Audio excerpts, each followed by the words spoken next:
of everybody who went the distance, we certainly had the least purchasing power. Mm-hmm. Our goal was to make sure that JD had enough money by the time early voting started that he could deliver one message really clearly. Mm-hmm. And that's exactly what he did. Mm-hmm. So we wanted to put him in a position once early voting started to be competitive for first place so that he could sort of seal the deal himself. Mm-hmm. And quite evidently he did. Sealing deal meant in part being a credible contender for the Trump endorsement, which we got. And, JD being a contender for first was, I think, a really big part of that. Mm-hmm. Also, he's uniquely talented as a candidate. We built an enormous data and targeting engine, and then made that the universes that we built out of that targeting available in digital repositories for the campaign to buy their digital ads against. And then, of course, obviously, there's the blog.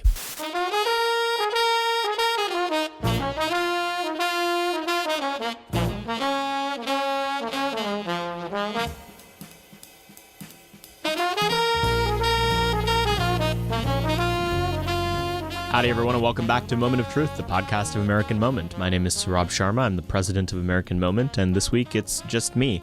The episode was going to be too high-octane nerdery, so Nick decided to get some work done instead. But we're firing on all cylinders here at American Moment, so every moment counts. But we're excited to have you guys back for another episode today. We got to dive in on one of my pet obsessions today, which is the world of campaigns and elections, campaign finance, specifically the way that our, quote unquote, sacred democracy is structured, and the intersection between the parties and the electorate and money in politics and everything.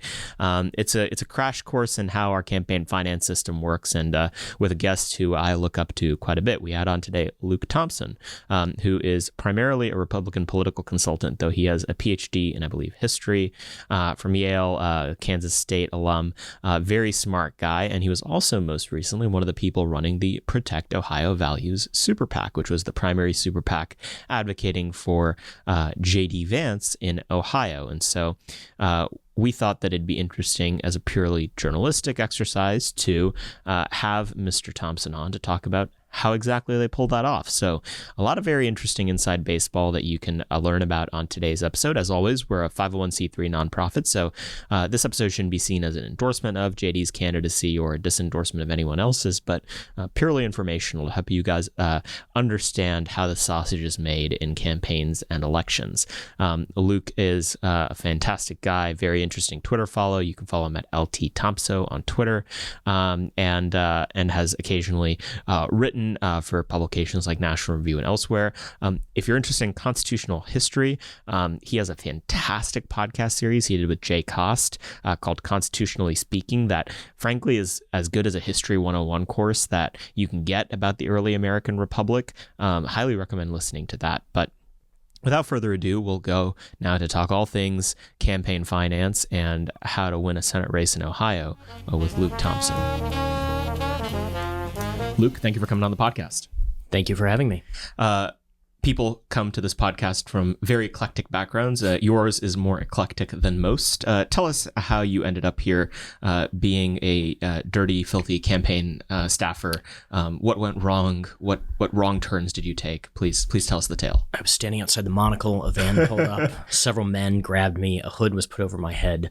I don't actually know where I am right now. Yeah. Help me. No.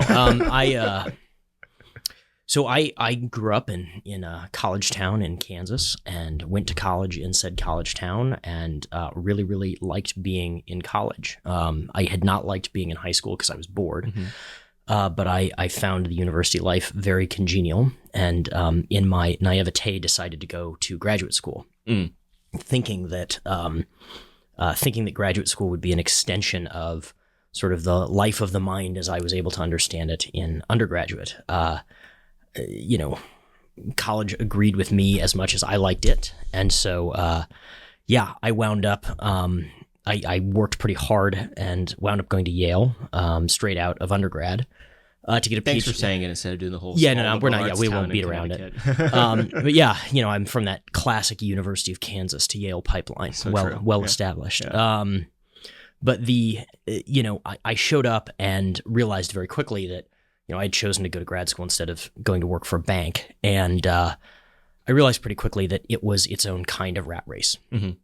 And that rather than simply being elevated versions of the faculty at my undergrad who generally liked each other, were not majority divorced, seemed to have work-life balance and enjoy their professions. A lot of what I found at Yale was people grinding away and being miserable. And sort of bootlessly so, right? Not able to articulate a conviction for why. And thought about quitting, and then the global financial crisis happened and decided that hiding out in academia for another few years was probably a good idea. Found I really did enjoy it. I mean, it was an incredible experience, and I have no regrets about doing it. But knowing that I didn't want to be an academic, when the time came to leave, I sort of cast about for other things to do after graduation, and stumbled into the comparatively stable and respectable occupation of Republican political consultant. I wanted more social validation. That's really what it was. Exactly. Yeah. The heartless academic to Roger Stone pipeline, really. Correct. Yes, that's it. I have a Nixon tattoo. They give it to you during orientation. Oh, that's actually very, very good. Where? We can't talk about that now. It's a family-friendly podcast. That's right. So let's walk through that exact transition, because it's a world that's quite rarefied, and at least partially because the media spent the last 5 years breathlessly pretending like the world of Republican political consulting is a threat to democracy more broadly. Yeah. What were some of the early campaigns you were involved in? What was the value that you brought to these operations? What did they need an academic for? Yeah, I mean, math is the short answer. So I'd always done campaign things, done campaign work, had not done it as a full-time job or a primary income.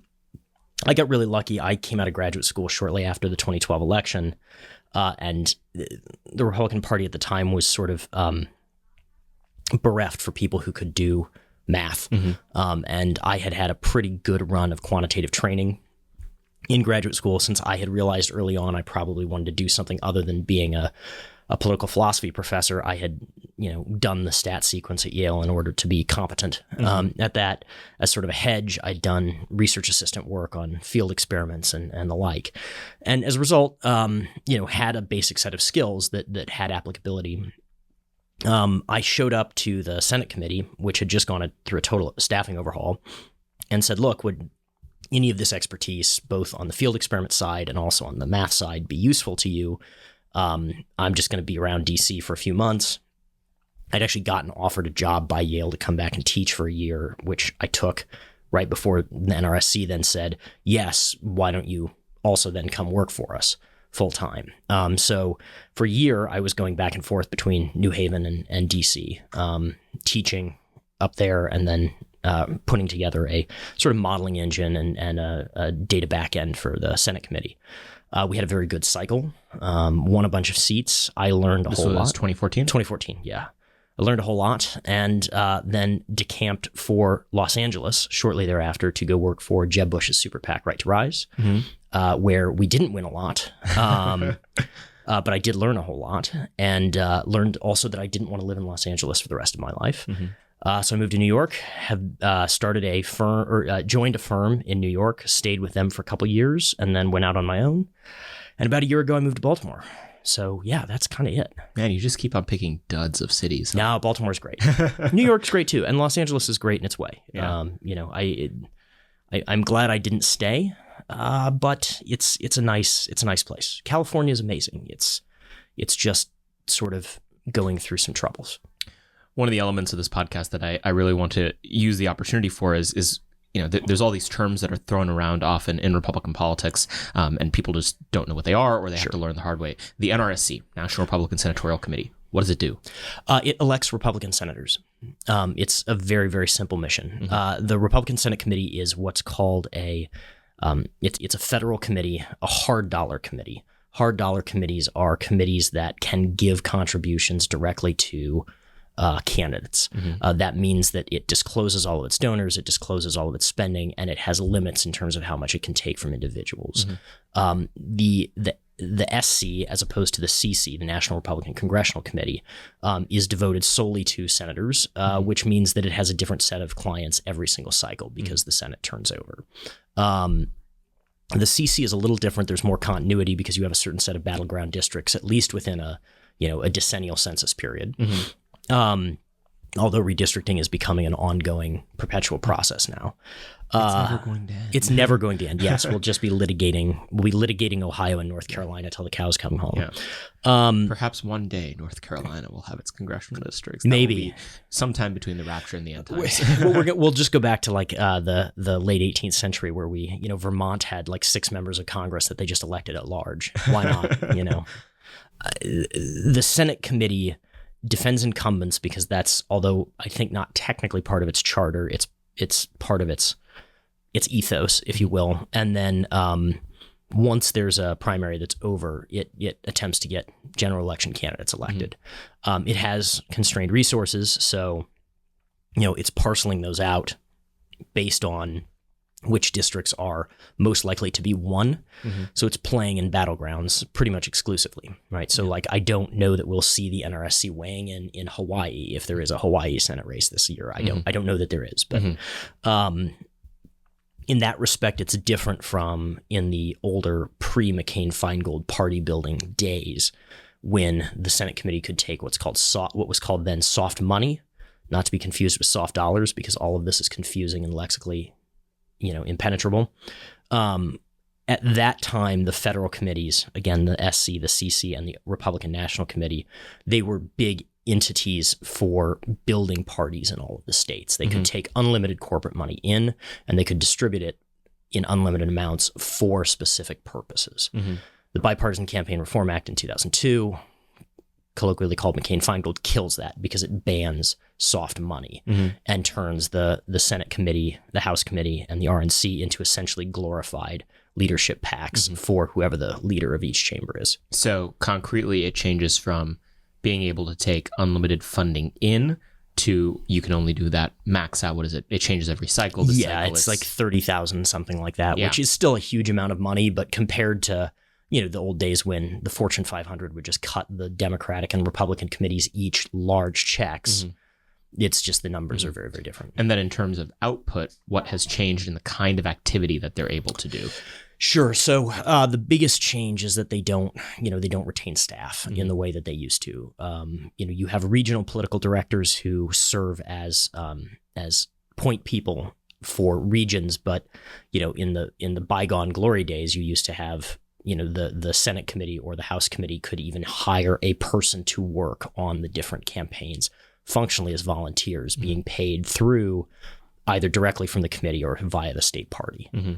What it's done is it's made much more anemic and more advertising focused, the business of politics, as opposed to more organizing focused, if that makes sense. But that's the practical outlay of the fact that there's less resources available to them. What did McCain-Feingold do to limit what they are allowed to do at all?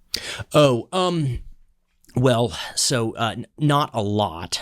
Not a lot per se. There were parts of McCain-Feingold that have since been struck down. So one thing that McCain-Feingold did was they imposed coordinating caps. The coordinating cap is the Senate committee can only give X dollars to each campaign.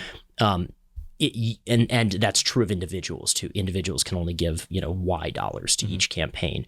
It used to be that McCain-Feingold put an overall cap on how much an individual could give, so that every Republican senator was competing with every other Republican senator for some share of the pie, so to speak. Those obviously unconstitutional rules got knocked down. But in terms of what they can actually do, not that much changed with McCain-Feingold as in terms of practice, just in terms of incentives. Are you a congressional office with interns this summer, or an intern yourself looking to learn more about the America First agenda? Then you need to participate in AM Fridays, a brand new program by American Moment designed to teach young staff in DC the basics of what it means to be America First. Over the course of the summer, for 10 weeks, American Moment has rented out the top floor of the Monocle restaurant in Washington, D.C., and we'll be bringing in speakers from across the conservative movement to talk about issues from immigration to trade to foreign policy to innovation to how to support the family and much more. If you'd like your interns to participate in this program, email info@americanmoment.org with the subject line AM Fridays, and we'll be sure to add them to the list. So let's zoom out. We've gone specific here on the NRSC, but you have not only deep knowledge of the existing way that elections and elections financing works in the United States, but also deep criticisms of it. So let's start with the former. Sure. Lay of the land, hard dollars, soft dollars, Right. what kind of committees? Give us a taxonomy. Sure. So American politics takes place within the landscape of American nonprofit entities, corporations, which are almost all governed under the IRS code, some of which are also governed by the Federal Elections Commission. On one end, you have what we call 501c3s. C3s, this is your quintessential nonprofit. It's the American Heart Association. It's a university. It's, churches have their own subcategorization, but these are explicitly... It's American Moment. Sure, yes. Yeah. You guys are C3? Yes. Okay, yeah. So a C3 cannot engage in partisan activity. It can't touch elections. It doesn't disclose its donors. And the donations are tax deductible. That's the final component. So you have anonymity and you have deductibility. And in exchange for those things, you're excluded from campaign politics. Yep. So that's one end of the kind of underlying ontology of nonprofit law. On the other far end of it, you have campaigns. So these would be campaign committees, right? Saurabh Sharma for Congress would be God forbid. Yes, would be a campaign committee. Yeah. That campaign committee, an individual can give you up to $2,900 per election. And so that would be $2,900 for a primary, $2,900 for a general. Spouse can give another $2,900, et cetera. They disclose all their donors. They disclose all of their expenditures. They can receive a certain amount of money from the federal committees, and they can work in tandem with the federal committees up to a point, as well as in tandem with state parties up to a point. What's important is all of that money is in theory directed by the candidate directly. Typically, of course, that's delegated to a general consultant or a campaign manager or a treasurer, depending on which campaign it is, typically a consultant. But the candidate is the principal of that entity. Whereas, on the other end, it's typically a board of directors that has to do disclosure to the IRS. Campaigns are governed by the Federal Elections Commission. 501c3s are governed by the IRS. In between, you have two sort of chimerical entities. The first of these is a 501c4. They are also nonprofits. They don't disclose their donors. They are not tax deductible, but the majority of their income has to be spent on non-political activity. It can be social welfare. Now, social welfare can include things like issues, right? I'm going to make a TV ad talking about how, the shape of Pellegrino bottles is a matter of major national concern and people should call their congressman and complain about the shape of Pellegrino bottles. That's corrupting the children. Truly, something like that. The curvaceous grain bottle My is God. simply too much. Now it's upsetting now that I look at it. We need more blotting It's drawing paper. me in, yes. The social welfare organizations, again, you lose deductibility, you keep anonymity. These organizations are increasingly popular because there's a lot that you can do with social welfare dollars other than making campaign ads, right? So typically you take a share less than half of every dollar that goes in, you transfer that over into a super PAC. We'll get to that in just a second. With the remainder, you can do issue ads, you can do generic get out the vote, and especially if you have concerns about, you can do grassroots lobbying depending on the state, right, which is helping to get activists to call on an issue. So there's real use cases there, and there are donors who are concerned. As we're recording today, we had a lunatic show up outside of a Supreme Court justice's house with weapons. People are concerned about the state of American democracy and the state of whether or not they're going to be threatened, intimidated, physically attacked for participating. C4s can be really useful for those folks. They are protected by, along with C3s, they're protected by a body of case law sort of originally coming out of the Deep South during the Civil Rights Movement that the NAACP pushed for to protect donors and keep them anonymous for obvious reasons. Donors to the NAACP in the Deep South during the Civil Rights era were routinely subject to physical threats and often the violence. NAACP was a 501c4? I don't know what form it took back then. This law has changed since that case law, but the principle that you don't have to assign your name to speech, that you can have anonymous speech, that predates the major campaign finance litigation that begins in the late 60s and early 70s. Interestingly, Kamala Harris is the great enemy of that case law. She wants to destroy NAACP. That's the case, not the entity. I'm sure she's fine with the entity. But she disagrees with the principle that you don't have to associate your name to your speech. The speech is autonomous. It exists in its own right. Next to that, you have the notorious super PAC. A super PAC is organized under Section 527 of the tax code, so it'll often be referred to as 527s. Super PACs disclose their donors, they disclose their spending. They have no restrictions in terms of what share of their budget they can spend on explicit campaign advocacy. So, however much they can put into ads, they'll do it. Oftentimes, an affiliated C4 and super PAC, the C4 will contribute its political share over to the super PAC and then engage in no advertising for purposes of campaigns, what we call independent expenditures. Your super PACs get a lot of the attention, but actually they're a shrinking part of the ecosystem, especially on the left.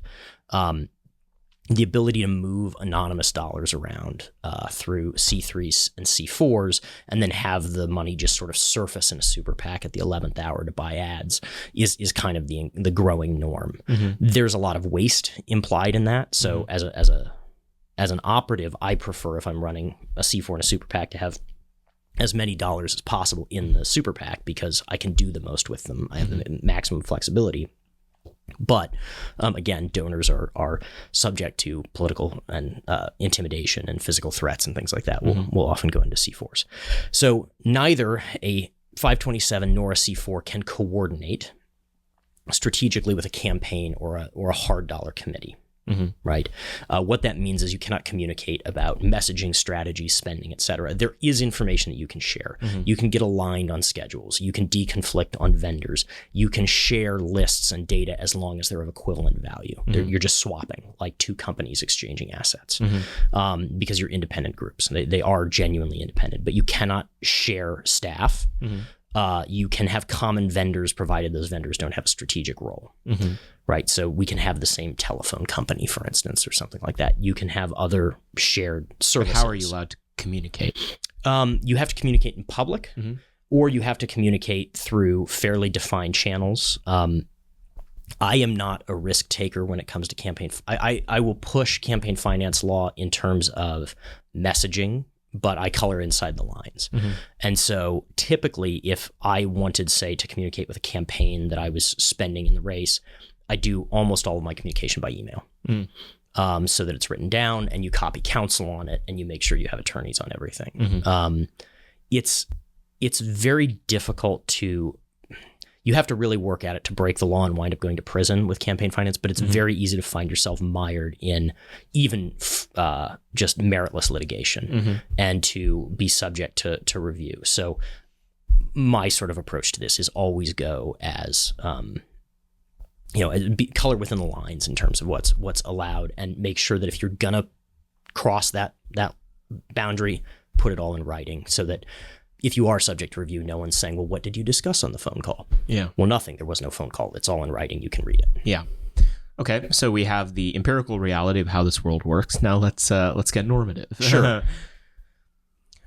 Is Citizens United the great casus belli of corruption of the American Republic, as I hear so often from so many people? No. So Citizens United being the Supreme Court case that created the legal structure where super PACs could exist. Well, they could exist anyway. And we've had outside spending groups always, right? And independent expenditures were acknowledged as legal dating back to the Buckley v. Vallejo case. The exact status of them was indeterminate. And they weren't that useful or necessary when you could give lots of money to either the party committees or to campaigns, right? They filled a gap only when only once McCain-Feingold began to strangle the actual party apparatus, the formal party apparatus. Political money, like life in Jurassic Park, finds a way. And so you have to, systems designed to close it out actually encourage corruption. This is true of almost every Western and Central European country that has tried to either do public financing of elections or to exclude money from elections. You wind up with an underbelly, an informal system of funding that's much shadier, much more likely to have actual malign foreign influence show up in the form of lots of cash. Not that we haven't had that in the U.S. before. I mean, the Clintons, for instance, took a whole bunch of money from the Chinese through the DNC. And like, they just did that. But to clarify, you are not planning on committing suicide anytime soon. No. I won't be loitering in a park or anything like that. But the part of what the impetus for McCain-Feingold was actually Chinagate, when the DNC took a bunch of Chinese money during the Clinton administration. Al Gore was sort of the point man on that, but that's ancient history at this point. So any good system of financing has to balance interests. One of the biggest distortions we have right now in American campaign finance is that it is seen understandably and naively, but understandably, as evidencing corruption. If you, again, hypothetically, you're the candidate, let's imagine I'm fabulously wealthy and you're the candidate. If I cut you a check for a lot of money, fictions. so several $1 million, right? That would be illegal right now. And it's illegal, and the Supreme Court has actually sustained that. They've sustained contribution limits because of the appearance of corruption. But let's say instead of cutting you a check, I just decide I'm fabulously wealthy, I want to run for office, I'm going to cut myself a check. That's totally fine because my money is an extension of my speech. But it doesn't have a transitive property, which means that if I try to donate to you over the limit, that violates a sense of fairness and it creates the appearance of corruption. As a result, self-funding of elections has become the norm. And this is a problem. 8-figure net worth boomers. Yeah, it's a problem. And don't cut out the 8-figure net worth Gen Xers yet either. But yeah, essentially it's getting to the point where it's so much easier to run for office as a very wealthy person than as even a, say, long-term state legislator, highly accomplished public servant, that's who's running for large offices statewide and up. And that's concerning to me. What I would prefer is that allow the agonistic political system to do its job, which is to say, if I say, Saurabh, I'm going to cut you a check for, $5 million, you can say, why don't we make it 500,000 and another 500,000 in a month, et cetera, because I want to avoid the political cost of just taking $5 million from you because it would look bad. Or you might say, great, thrilled to have it, put it in the campaign coffers. Now, I think the public has an interest in knowing if I'm giving you that money, so I think disclosure laws rightly would cover that. But the system we have now essentially rewards the fabulously wealthy. And, I specialize in outside groups, the C4s and super PACs that we talked about, but they are not as accountable. They're not as transparent. It is difficult for voters to parse the landscape of entities that we just outlined. So it encourages deceit, and I think it's bad. In a perfect world, you would have very few outside groups. They could accept unlimited money, and maybe you would even get rid of super PACs. You would just have C4s, so they would have anonymous donors, right? But they would have to spend most of their budgets on social welfare. But campaigns could take unlimited money as long as it was disclosed expeditiously. So you think that the trade-off that would make the most sense is removing caps on the amount of dollars, but also removing the protection of anonymity. For purposes of donating to campaigns, yes. Not in general. I think you want to keep C4s, you want to keep C3s. I think NAACP is important, and that's a value that's worthy. Speech and ideas stand on their own. They're not tied to an individual person. There's not an origin essentialism for an idea in the initiator of it, right? But yeah, I think for purposes of campaigns, I would have pretty stringent disclosure laws, but no limits on money going in. So I would also extend that to, by the way, I think candidates should be allowed to take money from corporations or unions or things like that. Right now, they're not. They can only take it from individual people or designated hard dollar entities like the national committees or what are called leadership PACs that individual office holders have. Yeah.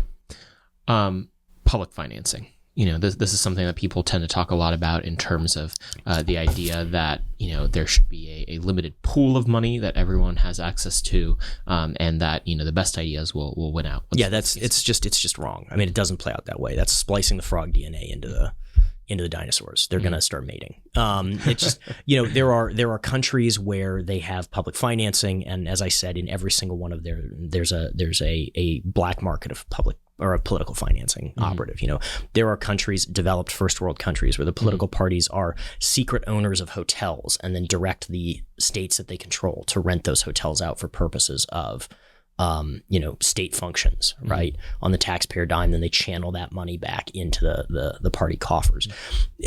Anyone who goes below the surface level and reads about how these systems actually work will discover that, oh no, it's just a nightmare.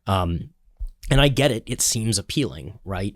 And if you talk to people who work on foreign campaigns, they'll often say, you Americans, you spend all day fundraising. It's crazy. You know, I don't spend any time fundraising. And it's like, yeah, you don't, but somebody does. And the fact that you don't know who he is says something. Yeah. So we're both on the right of center. Sure. So if this was 20 years ago, I think I would have basically been on the same page as you. But to the extent that amount of dollars and anonymity have to be balanced against each other in this era of, to use a very trite term, cancel culture, of the mob persecution of people who have political beliefs that would be mainstream to people 60 years ago and are mainstream to 60% of the country, but not popular in elite life. Isn't there a case, just from an utterly mercenary perspective, that we protect our guys from the mob? Well, look, like I said, I think you keep the C3, C4 system out there, right? I wouldn't want to change that at all. As it stands, giving money to politicians means disclosure. I think when it comes to dollars going directly to politicians or to party entities, the public interest in disclosure outweighs a personal concern about anonymity. Because the thing is, if you give over $200 anyway, you're going to be disclosed. Right. So the threshold is so low for disclosure, let political concerns balance whether it's 2,900, 29,000, 2.9 million, whatever, right? But I trust the political system to take care of that. But yeah, I mean, look, like we saw that with one of those Castro brothers after the El Paso shooting, putting out the names of random small business owners who I think donated to Ted Cruz or something, or Donald Trump. I think it was Trump. Yeah. I mean, just maniacal, bizarre stuff, essentially threatening to mob people. There was a normative backlash to that. Proposition 8 in California back in the day, Brendan Ike getting. Yes, yeah. I mean, state level thing. Every state has its own system. California is essentially designed to be punitive, onerous, and advantage incumbent Democrats. Many such cases. It's a deeply broken system. But yeah, as a general rule, I would say the more you can bring money into the campaign system, the less you're dealing with money free floating on the outside. And again, I say this as someone who specializes in the free floating money on the outside. So the balancing of anonymity and the amount of dollars is one facet of this system. The other facet of the system is, who gets the money. And so we've laid out, these types of committees, we've laid out campaigns, but there's also parties. And, one of your riffs and rants is that parties should have more to say in this process. What's the argument for that? What are the legitimate reasons why people didn't want parties to have as much influence? Walk us through the morality. Yeah, let me start with the second, and then I'll go back to and I'll refute it. So Americans have a pretty deep and abiding anti-party attitude. It's been around from the beginning. A big part of that is because there's this funny time incongruity where essentially from the revolution through the Constitution is like the last 15-year period where political parties don't dominate the politics of parliamentary and electoral systems around the world. And so they were like, this can happen forever. Right. And so we sort of got locked in amber, a set of both institutions and then attitudes that don't really have, I mean, it's the biggest blind spot that the framers of the Constitution have is faction, the spirit of faction.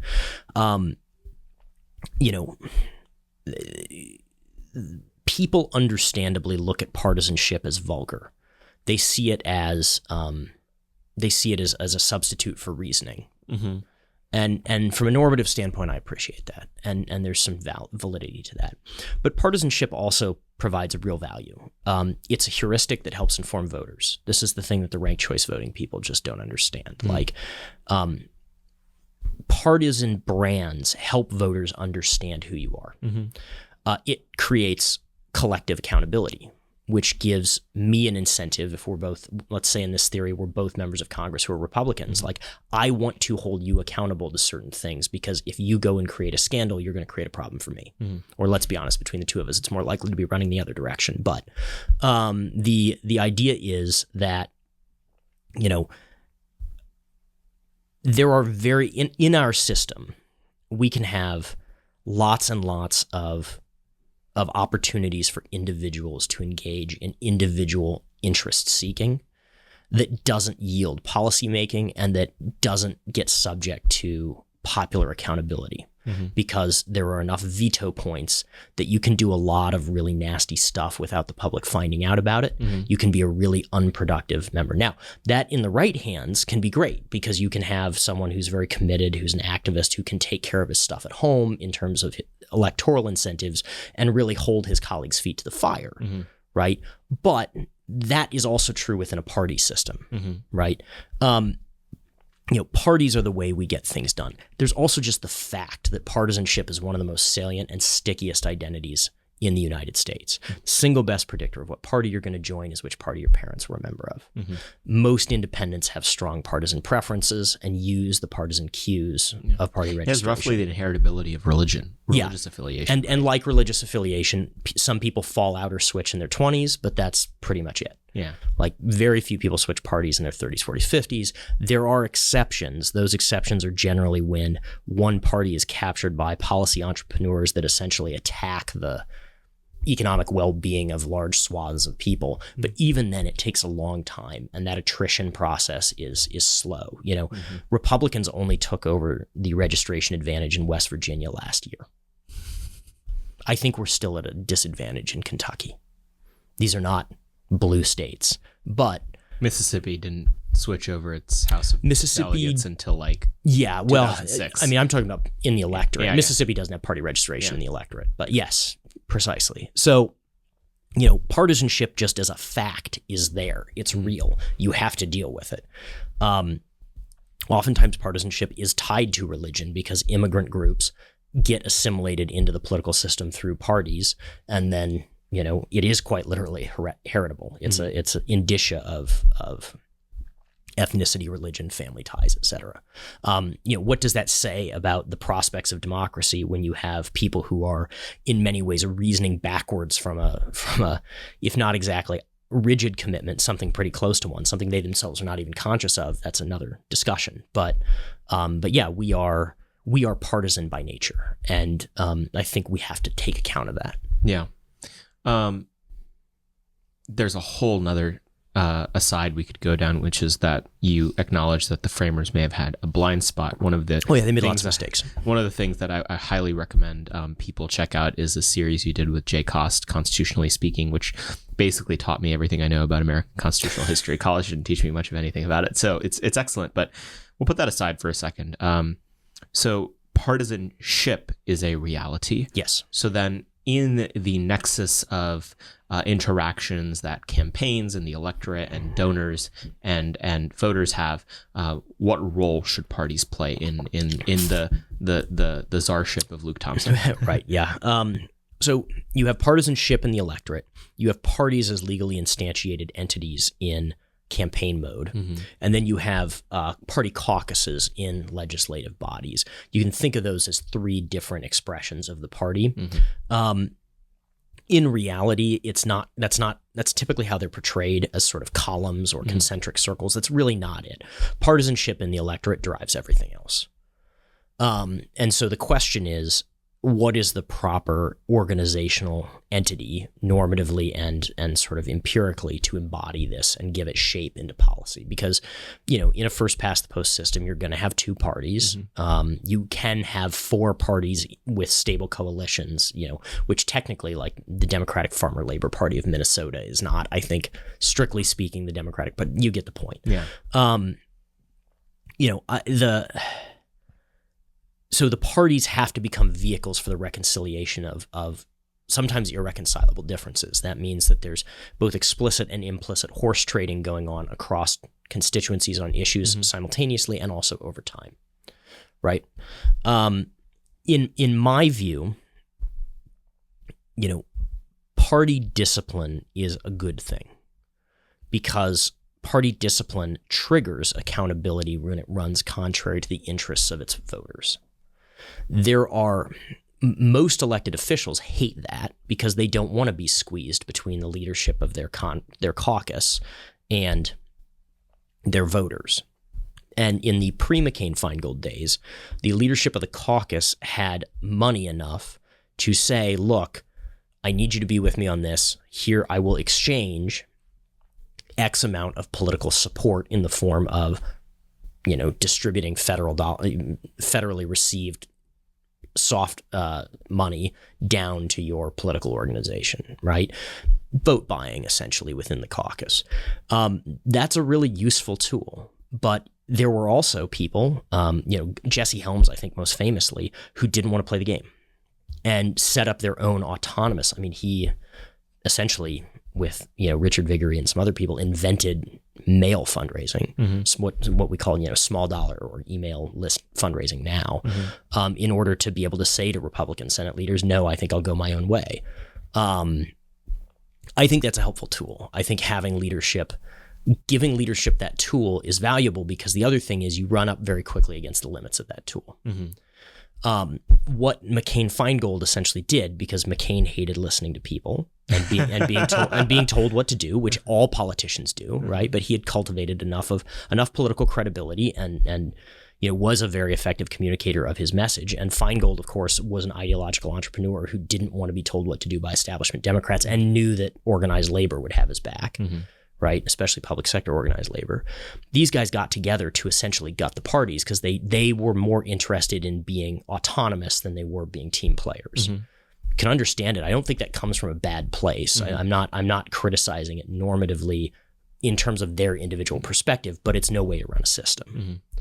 Wouldn't it have been up to the system to prevent it from happening? Yeah, no, and I mean, look, to his credit, and I have been critical of him in other venues for sure, but George W. Bush tried to kill it. I think he was veto overridden on it, or no, he folded. Actually, I think he folded in the end and said he would sign it, thinking it was unconstitutional. Mitch McConnell fought it like crazy, but in 2002, you still had a mainstream media that could really sort of wag the dog, and that's effectively what they did. I mean, it was things that were unrelated got folded in, like lobbying scandals and stuff like that, just all got associated with the stink of soft money and campaign finance. And it was not great. Not great. So now we're stuck with this sort of centrifugal force that pushes people away into doing their own autonomous thing. How correlated do you think that this institutional composition of the relationship of money and the parties and candidates was a leading indicator, or a lagging indicator, perhaps is a better term, for where the culture of American politics was going anyway? Was it drifting in a more individualistic, celebrity politician direction, and finance molded itself accordingly? I don't know. I mean, you could say that, but then we'd already had a movie star be president twice, right? Right. You could write the whole thing off to boomer narcissism, I guess, if you wanted to. As you could do with so many things. But no, I don't think so. I think it was... I really do think it was a combination of naivete and policy entrepreneurship, and frankly, kind of the last gasp of the old, WASP, good government, self-righteousness, like willful naivete, made manifest. I do think it has had that effect. But I don't think, because in order to raise money, you have to essentially be a free agent now, whether you want to be or not.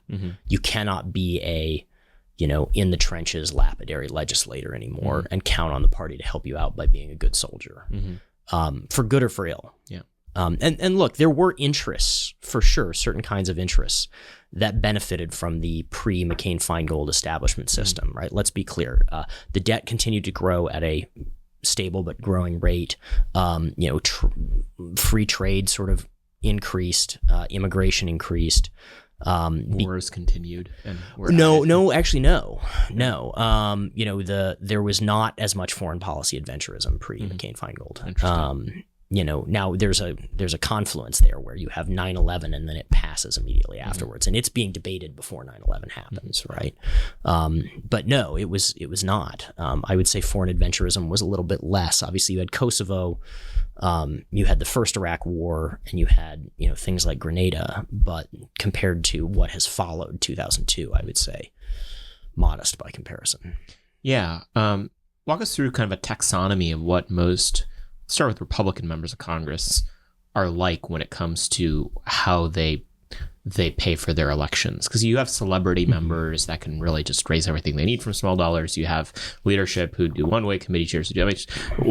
Walk us through how much does it cost to run for re-election, and then where did they get their money from? Sure. So it depends. If you're running from a relatively safe district, you have to watch your six, so to speak, for a primary challenge. But some guys don't raise any money. And when I say guys, I mean, that's not just men. Although generally I find that women politicians are harder working than male politicians, just for the record. I think if you can't, once you're in office, it gets a lot easier because you're an incumbent and there is a community of interest that wants to make sure they have access to your door. There's a notion that people buy votes. Nobody buys a vote because ultimately members are not going to go sideways with their voters because they're not going to stay members very long if they do that. The one thing we have now with the internet and the sort of collapse of highly structured and constrained media is, with the absence of gatekeepers, it's much easier to hold people accountable. So people are not, buying votes, but you can make sure that the office is open with a donation, and that's really what you're paying for, is to get the appointment book. The particular breed of puppies and rainbows that you're saying that supporting a given policy would cause is put in front of a member. Yeah. So one of the biggest problems in our system right now is that individual members are starved for support. Congress is deeply reticent to cut the pay of people in the executive branch, both because it's complicated and because they're worried that it'll bounce back when people don't get their Social Security checks in a timely fashion, right? So they cut their own pay all the time. They constantly are understaffing themselves. And as a result, individual legislators, especially in the House, are starved for information. So part of the way the lobbying system works is that a lobbyist, I'm a lobbyist for widget X, right? We know where you sit on a committee that's going to acquire widgets. I want to make sure I've got the opportunity to come into you and make a compelling case for why you should choose X instead of Y. And I will go through all of it, and I will provide you with a lot of information that you wouldn't otherwise have because you've got a very small team and you just can't specialize adequately. Information that leads you in a particular context. But you know that, and you know that that's where it's coming from, and you apply a sort of epistemic discount correspondent to it. But it's always framed, or almost always framed, in sort of soft populist terms. It's like, this would be good for your voters for these reasons, and it's a just so set of information that would make that feasible. Correct. And I'm going to know also that if I come in and give you a sort of, a bucket of hot nonsense, then my rival is going to come in, and if he or she does a better job and presents with more integrity, you might dismiss the whole thing out of hand. So the system has incentives. They're not perfect. I'm not going to sit here and tell you a just so story about this, but they do meet the sophists needs. And calculators come up with a lot of nonsense. That's right. But no, you need to have like we should have much bigger staffs in Congress. That would be extremely helpful. Make my job harder, Luke. You got to recruit more of them. Get them in place. But no legislator wants to come back and say, "Hey, I gave myself a pay raise, and by the way, I tripled the size of my staff." Yeah. What I tell people is, like, your voters think you're a millionaire anyway. Half of you are. You might as well give Might as well pay make yourself sure, like might it. as well make sure your junior staff aren't like subsisting purely on beer and nachos. Right. And I mean, look, beyond that, it's very hard to maintain a household in two places if you're making $160,000 a year, if one of those places is Washington, D.C. Right? I mean, there's a reason these guys sleep in their office. It's really expensive. I think I was telling you the other day or earlier, I used to live over on Capitol Hill in a really rundown little apartment. And, I had a senator who was one of my building companions. It was me and a senator and a drug dealer. Basically lived in the building. Genders. That's right. Yeah. Which way, Western man? But no, we would all hang out and do laundry at the same time. Anyway, it's rough. It's a demanding sort of set of circumstances. I forgot what got us off on that tear. What was it? Well, in terms of the fact that, the offices are under-resourced, and so a lobbyist or a special interest can present a story that is facially in the interests of that member and their voters. Right. But because they don't have the resources to do due diligence across 10 different stories, and a 5K check unlocks the door, that's how you get the interest politics. So in my perfect world, recognizing that the sort of little p populist incentives to keep cutting their pay and cutting their staff aren't going anywhere, I would love a campaign finance system that allowed for lots of money to flood into the parties to basically provide professional partisans that did support work, sort of a shadow staff for every single campaign. Yeah, that weighs the interests for their members. Correct. Yeah. That's the other thing too, is there's a really high wall between official activities and political activities, which is just, I get it. You don't want people using their tax dollars for campaigning, but I mean, presumably... Which is totally different than the franking system. Yeah, exactly, right? Like I just saw there's a congresswoman who just put 2 30-second TV ads that look like campaign ads up in the Miami district this week. And I'm like, I've never seen franking used to do basically personal campaign ads, but bravo. I mean, it Can you takes explain some what chutzpah. franking is? How does that work? So under the... Congress is allowed to the taxpayer subsidizes communications from individual members to their constituents to let them know what they're up to.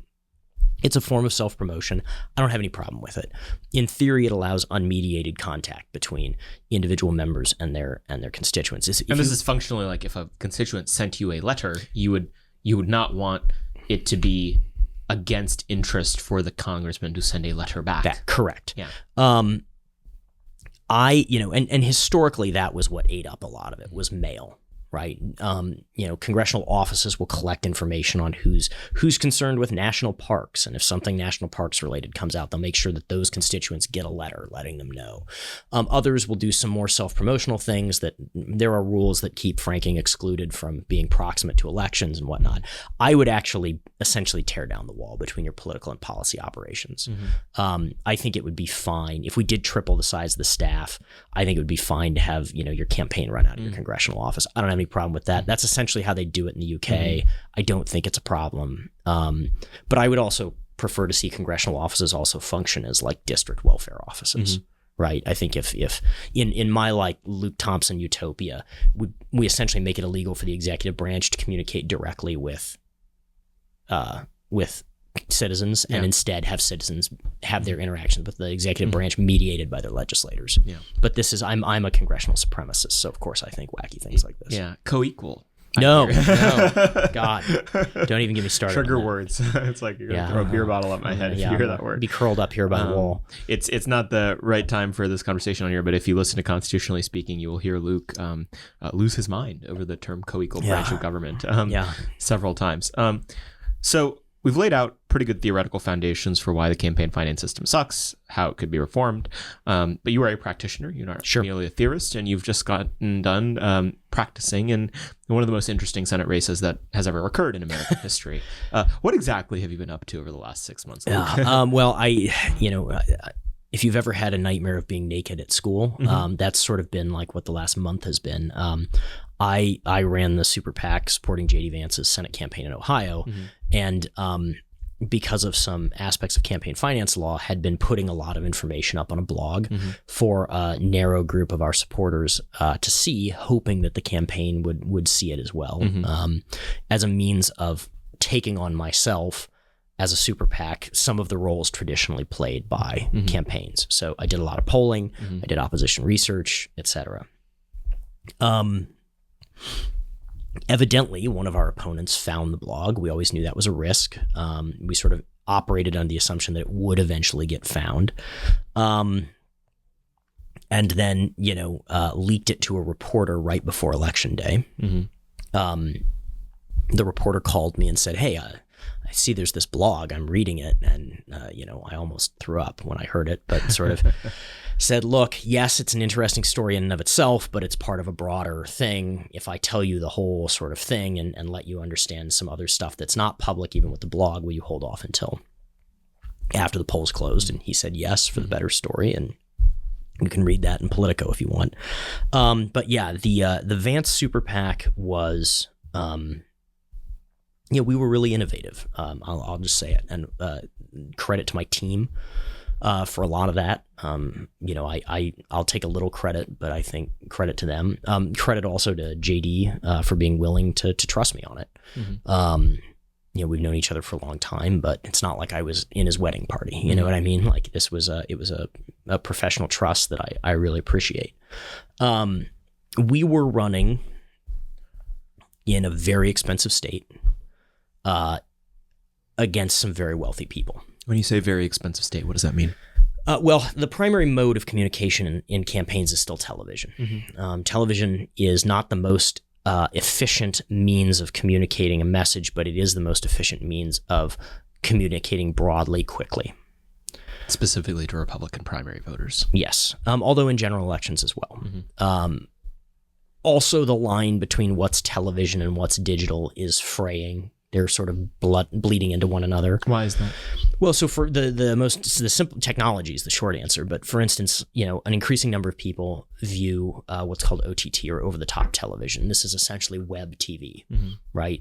It looks like a television, but it doesn't necessarily have a cable box. You're using a Roku or something like that.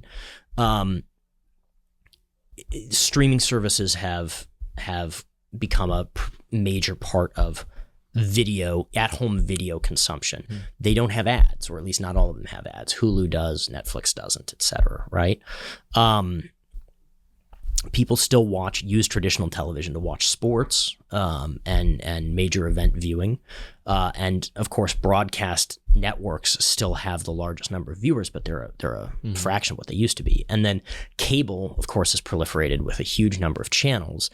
And yet, even as the media landscape fragments and their audiences get smaller and smaller, they are, relative to everything else, actually bigger and bigger, right? So, as a result, you can look at something like, say, Tucker Carlson's show, right, is the largest show in cable news. Sometimes the 5 beats him, but it's, the 5 or Tucker are usually competing. And he gets about 3 million viewers a night, a little bit less, right? But he's overwhelmingly the largest, most influential news show on cable, with less than 1% of the population, right? This is the artifact of proliferation. But what is still true is that much of cable and TV is governed by media markets, DMAs, those lines. And so in Ohio, you have 3.5 big ones. You've got Cleveland, Columbus, Cincinnati. Dayton's pretty big too. And then you have a bunch of secondary markets, Youngstown, Toledo, and then what we call spill markets, which is to say markets that cross borders, where I'm buying TV and people in West Virginia are seeing my ads. Right? I have actually an elected official in West Virginia texted me and was like, "You're doing the Vance super PAC, right?" And I was like, "Yes." And he lives in Charleston, West Virginia. Yeah. He's like, "Yeah, a lot of ads." So they're inefficient, right? As opposed to, say, texting every single Republican primary voter's matched cell phone with the video, you may or may not click on the ad, you may or may not watch it. The cell phone may or may not be matched to you, right? So these are trade-offs between individually addressable things. I can't send a piece of mail that will deliver video in 30 seconds, right? And so what makes Ohio expensive? Ohio is expensive because it has a lot of people and a lot of media markets. Okay. And so you're trading off. A state like Arizona is expensive, but it's pretty straightforward, right? You have Phoenix, Tucson are the primary media markets, and Phoenix is like up here, and Tucson's down here, and everything else is secondary. I think like 60% of the primary and general electorates are both in Phoenix. Whereas, in Ohio, Cleveland is the largest, and it's about 30%. Right. So you can see there's inefficiencies that come from having to run across multiple media markets. Correct. Well, and then there's inefficiencies and there's also just ambiguities, right? You have to make judgment calls. Yeah.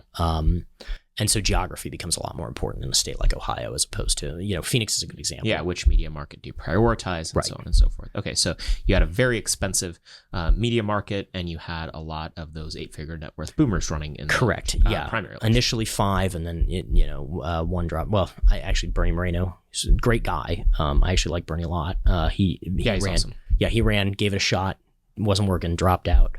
Wound up endorsing JD. But we had 5 opponents, all of whom are much wealthier than JD, and JD's no slouch. And, they were all prepared to fund their campaigns to the tune of several $1 million. Josh Mandel is not as personally wealthy. He used to be very wealthy before he was divorced from his wife, who has a lot of family money. And then he also had been running for office for a long time and brought about $5 million into the campaign. So effectively cutting himself a $5 million check on day one. So we had to figure out how to work around that because, JD was not going to raise that kind of money during the primary, especially in a contested primary where people are not inclined to give because it's a risk, right? They don't want to waste their money by giving it to somebody who doesn't win. So the super PAC was well financed. We had to do a lot of the things that the campaign, we wanted to maximize their resources. Yeah. What were some of the innovations that you guys came up with in terms, and the lay of the land, all of this is public. I read most of it in the news. There was an individual by the name of Peter Thiel who gave a $10 million gift initially to the super PAC, and then I believe a $3.5 million gift soon after, and a smattering of other donors. That's all public domain stuff. What, but it doesn't. My understanding is it's not 1-to-1. $1 on super PAC side isn't the same as $1 on the campaign side. What does that mean? Correct, right? So you might say, well, why were you trying to maximize the campaign's resources, right? Why not just say, don't bother raising money, just raise enough to pay for a driver and all that. By federal law, candidates get a preferred rate. On mail and broadcast is really where it shows up. So at the end of that election, a campaign was paying about half of what an outside group, a super PAC, was paying because we're subject to market forces. Obviously, a highly contested primary, there's inventory starts to get gobbled up, which means that the stations can charge more and more and more, right? They can't charge the candidates any more than the lowest available rate, right? So candidates, their dollars just go a lot further the closer you get to election day. Our goal was to make sure that JD had enough money by the time early voting started that he could deliver one message really clearly. And that's exactly what he did. So we wanted to put him in a position once early voting started to be competitive for first place so that he could sort of seal the deal himself. And quite evidently he did. Sealing deal meant in part being a credible contender for the Trump endorsement, which we got. And JD being a contender for first was, I think, a really big part of that. Also, he's uniquely talented as a candidate. But when you're sitting there and you've got a $10 million check or a $10 million in the bank account, but you're looking at every other candidate cutting, committing or cutting 12 million, 10 million, bringing in 5, committing 5, committing 7, I think that was what it was, or 5. That 10 puts us maybe at parity with the next person up. So we certainly had, of everybody who went the distance, we certainly had the least purchasing power as an organization. And so we had to do two things simultaneously. One, put stuff in the super PAC that normally would be in a campaign. Some of this was really quotidian. Every time JD did a town hall, and he did 60 town halls from January 1st through election day, instead of having the campaign, which would usually do a robocall to people with his voice, encouraging people to show up, we did a robocall with somebody else, right? And including, we did one round with Don Jr., which was great. He did robocalls for us, encouraging people to show up to events. But, we would do a robocall and send text messages encouraging people to show up. Typically, that's a campaign function. Super PACs, being capital allocators, don't generally do labor-intensive things like that. We built an enormous data and targeting engine, and then made that the universes that we built out of that targeting available in digital repositories for the campaign to buy their digital ads against. We spent a lot of money on small dollar fundraising and used WinRed as a conduit to have people give money to the campaign based on ads that they initially encountered from us. What else? There, and then of course, obviously, there's the blog. So we were sort of wrapping around, unlike a typical super PAC is going to spend 80% of its budget or more on ads. Of that original 10 million, I think we only wound up spending about 6 million. Wow. On ads. The other 4 went to broad-based campaign support. Do you think people are going to copy this model? I don't know. I mean, if they're in the same situation, they might, but it's a weird set of circumstances. I didn't come up with this model and then go looking for an opportunity to use it, right? This was let's look bluntly at our reality. We've got an extremely talented communicator with a unique vision that he can articulate that we know people are going to like. We know they're going to like it because, he sold several million copies of a book about his life and his vision, right? And they made a movie about it. So maybe, but I just don't know how often it's going to be that you're going to have a mega donor who's willing to be supportive early. I mean, credit to Peter Thiel. He took a big risk and didn't look back. Yeah. And there were not a lot of people with the guts to do that, frankly. Will this end up being the most expensive Senate primary in American history? I don't know, because Pennsylvania may have already passed it. Oh, interesting. It's possible. There was a lot of money spent in Pennsylvania, but probably not. I don't know. It could be. I think it's the most complex so far. Yeah. Yeah. Is there anything you would have done differently? Sure. Yeah, plenty.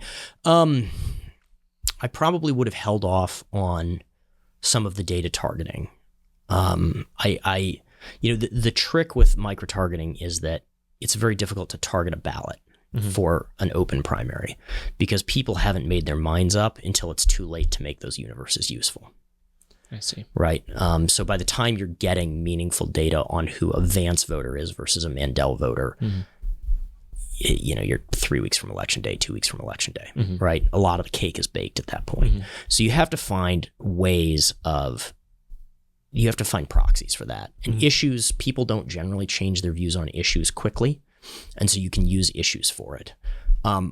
As a result, I was early with some of the modeling. I probably would have held the third round until a bit later. I would not have put the JD vulnerability study in the blog because, and this was an oversight, but it has, like every vulnerability study and every opposition research study, it has people's home addresses on it. The issue is you can't delete that stuff because then you're hiding it from the public and it's not a blog. Then you're using it as a covert means of communicating with the campaign instead of putting it in the public, come what may. So there are some things that I would have fixed like that. And we responded to initial spending against us to kind of try to steady people, but in retrospect, I should have just held on to that. The spending in the autumn. Would you learn about Republican primary voters that is new, either something people in general didn't know or something that's different this cycle? I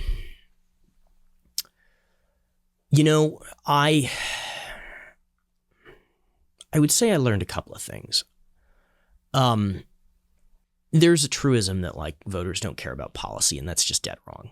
They really do. They care about policy. Well, it's usually people who think voters are quite stupid. Yeah, and they're not. Yeah. They have all of the terms of art and clear taxonomy. Do they know what industrial policy is? Right. Yeah. No. But they know what they want things made in the United States. Sure. Exactly. They want jobs here. And it's the other thing that we guessed and wound up being true is you can also have a discussion with the electorate, right? Persuasion is possible in terms of policy. An early poll that the Super PAC did found, and I wasn't surprised by the breakdown, but by the overall number and intensity, the overwhelming majority of Republican primary voters supported punishing outsourcing companies, which is using the tax code, which is to say that the shibboleth of sort of tax minimalism is not really true. Does that mean then that J.D. Vance was the first major Senate candidate in the last 50 years to support raising taxes? He did. Yeah. I mean, basically, yes. He ran on, and we were conscious of this at the time, was we had a guy who was running on raising taxes. On woke corporations. On woke corporations. And universities. And universities, yes. And that was a huge risk. And if it worked, we would be seen as visionaries, and if it failed, they would call us the stupidest people on earth. But we saw in the data that was a winner. Another thing that's always important is to remember that politics takes place in an institutional context. So when you polled at the beginning of 2021, election integrity had massive intensity. It was a first order issue.